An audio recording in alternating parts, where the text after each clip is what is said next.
Côte de Nuit est pour moi parmi le vignoble le plus intéressant à l'échelle de la France. On passe de Marsanais jusqu'à Nuits-Saint-Georges avec une diversité de géologies qui sont complètement folles. Donc la Côte de Nuit va commencer aux portes de Dijon.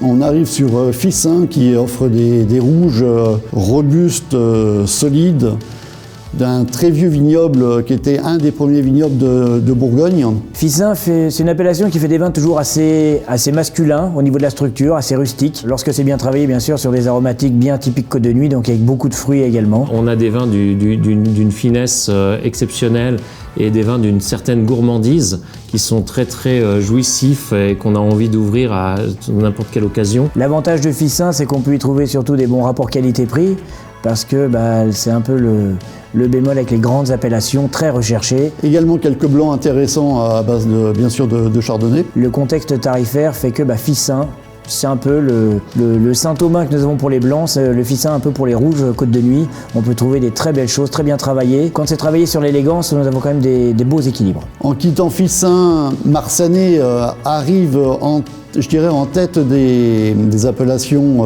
phares actuellement pour leur rapport qualité-prix pour la Côte de Nuit. Également en cours de classement sur des premiers crus qui vont offrir une palette supplémentaire à l'appellation Marsanais. Également quelques blancs en production qui ont été lancés par des jeunes viticulteurs qui veulent changer un petit peu de couleur de Marsanais et agrémenter la palette de vins qu'ils peuvent présenter.